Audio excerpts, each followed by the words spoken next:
Gitar çalmağı öyrənirəm gün 2. Günlərdən bilir ki halimi. Çoxlar mənə dedi ki, əsas bir neçə akor var ki, onları öyrənsən bir çox mahnı onların üzərində qurulur.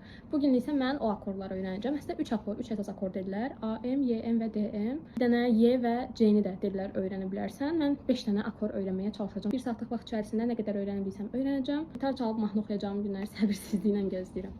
A-M-də birinci barmaq birinci pərdə ikinci tel üzərində, ikinci pərdə dördüncü tel, üçüncü barmağımız isə ikinci pərdə üçüncü telin üzərində olur. A-M-i vuranda üst altıncı teli vurmamalıyıq çox.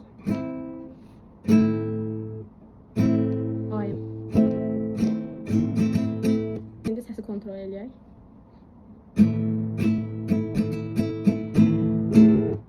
İndi isə baxmadan A-M-i tapmağa çalışaq. Bunu deyəsən. Bəli. Yəni səsi yoxlayaq. Y-də birinci barmağımız ikinci pərdə beşinci tel, ikinci barmağımız isə ikinci pərdə dördüncü tel. Yəni gəlin görək burada nə səs çıxır. Dəqiqə. Düz tutmuram deyəsən.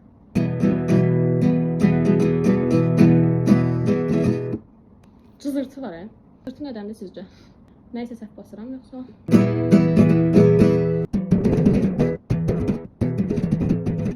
A-M-i çala-çala Y-mə keçməyə çalışacağım. Hazırıq.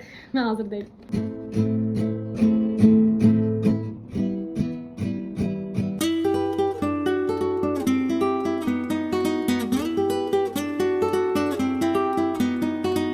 Uşaqlar 4 akorda öyrəndi. İndi öyrəndiyim akorları sizə də göstərərək baxmadan tutmağa çalışacağım. Tutduqdan sonra baxacağım, yəni doğru tutmuşam və yox. Amma tutana qədər budur məncə. Aha, doğru tutmuşam. İndi gəlin səsinə baxaq. Burada.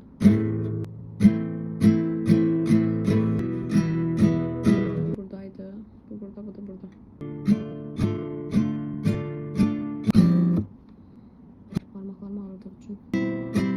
C. Beləliklə gün 2-nin sonuna gəldik. Gün 3-də görüşərik.